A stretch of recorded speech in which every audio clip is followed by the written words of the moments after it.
সম্মানিত যে স্বরাষ্ট্র উপদেষ্টা মহোদয় আছেন তাকে অনুরোধ জানাই, আপনি আপনার পক্ষ থেকে যে পুলিশের ভাইকে পাঠিয়েছেন আপনি স্বয়ং আসেন, এসে আমাদেরকে আশ্বস্ত করেন যে আপনার মন্ত্রণালয় এই ফ্যাসিবাদের দোষরদের বিরুদ্ধে গ্রেপ্তারের ব্যাপারে কি সিদ্ধান্ত নিচ্ছে সেটা আমাদেরকে জানান। আমরা এখনই সব ভুল করে আমরা উঠে চলে যাবো, আপনাদের ডিস্টার্ব করবো না। 144 টাকা মানতে আমরা আসি নাই, আমরা এসেছি ফ্যাসিবাদের দোষর মুক্ত করতে।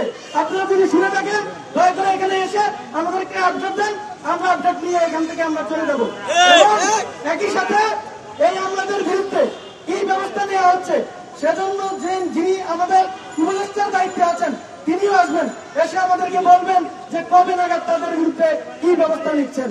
তখন আমরা সবকিছু গুটিয়ে এখান থেকে আমরা চলে যাবো। মাইক তো দূরের কথা, আমরা এখানে থাকবো না, আমরা এখানে থাকতে আসি নাই। কালকে রাত থেকে আমরা নির্ঘুম, এখন পর্যন্ত চোখে আমাদের ঘুম লেগে আছে, ঘুমাইতে পারি নাই। আমরা রোদ কি পরিমাণ রোদ আপনারা দেখতে পাচ্ছেন, এই রোদের মধ্যে আমরা বসে আছি। কেন বসে আছি? না খেয়ে আমরা বসে আছি। আপনারা আসেন, এসে আমাদের আশ্বস্ত করেন, কারণ আমরা ভয়ে আছি ফ্যাসিবাদ ফিরে আসলে এই বাংলাদেশ কাশ্মীরে পরিণত হবে, এটা আমরা হতে দিব না। এই জন্য আমরা আপনাদেরকে বিরক্ত করতেছি, আপনাদেরও কষ্ট হচ্ছে, আপনাদের চেয়ে আমাদের বেশি কষ্ট হচ্ছে। আপনারা আসেন, এসে আমাদেরকে আশ্বস্ত করেন যে কবের মধ্যে তাদের বিরুদ্ধে ব্যবস্থা আপনারা নিচ্ছেন, তারপরেই আমরা অবস্থান কর্মসূচি শেষ করে আমরা চলে যাব। এর বাইরে যদি আপনারা অনুরোধ করেন তাহলে আমরা ভাববো যে আপনারা চান না যে ফ্যাসিবাদ মুক্ত সচিবালয় প্রতিষ্ঠিত হোক। আমরা কিন্তু এটা মেনে নিতে পারবো না। আপনারা এই অনুরোধটা করলে আমাদের খুব কষ্ট লাগবে।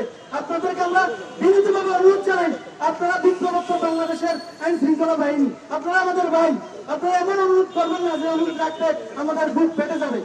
আপনারা দয়া করে আমাদের আপডেট দেন, আপনারা জাস্ট আমাদের দাবি নিয়ে আসছি সেই বিষয়ে একটা আপডেট দেন, কি ব্যবস্থা নিচ্ছেন আমাদেরকে জানান। আমরা ওটা জেনে আমরা আশ্বস্ত হয়ে প্রয়োজন আমরা চলে যাবো। আমরা যদি আশ্বস্ত হই যে ইয়েস আমরা এই ব্যবস্থাগুলো নিচ্ছি, তোমরা এখন এটা শেষ করো এবং তোমরা নির্দিষ্ট দিকে এটা পেয়ে যাবা, আমরা চলে যাবো। সবাইকে ধন্যবাদ।